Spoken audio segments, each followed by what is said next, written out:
Cankarjevem domu so bile slovesno podeljene nagrade Gospodarske zbornice Slovenije za izjemne gospodarske in podjetniške dosežke. Letošnjih nagrajencev je 10, 3 prihajajo iz velikih, 2 iz srednjih in 4 iz vrst malih družb iz 6 regij in 7 panog.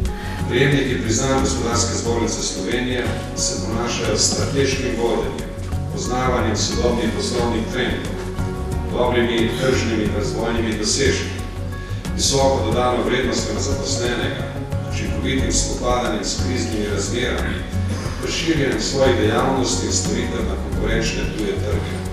Rdeča nit prireditve je bila inovativnost, nagrade pa so podelili priznani slovenski športniki, znanstveniki in umetniki. Z okroglo mizo je gospodarstvo leta 1992 enako 2012 je GZS obeležila 20-letnico izhajanja revije Konjunkturna gibanja. Sogovorniki so primerjali gospodarske razmere iz leta 1992 s sedanjimi in ugotavljali, kateri dejavniki lahko v današnjih kriznih razmerah prispevajo k ugodnejšim konjunkturnim gibanjem v Sloveniji. Predsednik Gospodarske zbornice Slovenije, magister Samo Hribar Milič, je poudaril, da je tako na nivoju podjetja kot na nivoju države najprej potrebno krepiti blagovno znamko Made in Slovenija, nato pa seveda tudi posamezne blagovne znamke.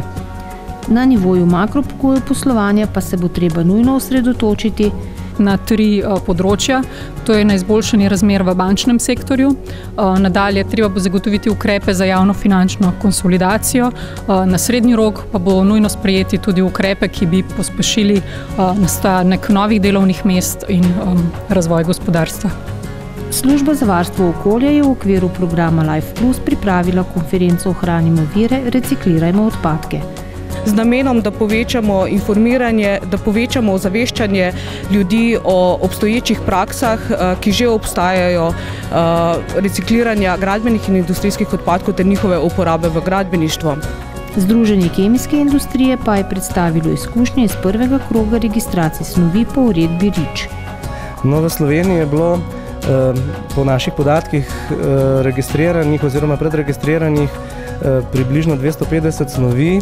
Naslednji rok za registracijo je 31. maj 2013. Da se iz leta v leto kvalitetni nivo in pa tudi širina ponudbe kruha v Sloveniji iz leta v leto izboljšuje. Je minister za kmetijstvo in okolje Franc Bogovič poudaril na podelitvi zlatih priznanj pekovskim izdelkom za odlično kakovost v letu 2012. Letos je priznanje prejelo 12 pekarskih podjetij. Med 25. in 29. marcem se je v Turčiji mudila gospodarska delegacija slovenskih podjetij z področji telekomunikacij, energetike, strojne in elektroindustrije, pohištvene industrije, tekstilne industrije ter informacijskih tehnologij, izobraževanja in logistike. Člani gospodarske delegacije ocenjujejo pot v Turčijo zelo pozitivno. Na vseh dogodkih skupaj je sodelovalo več kot 100 turških podjetij. Gospodarstveniki so na srečanju z ministrom za gospodarski razvoj in tehnologijo magistrom Radovanom Žerjavom izmenjali mnenje o najbolj perečih gospodarskih temah in ukrepih za zagon ter krepitev konkurenčnosti gospodarstva.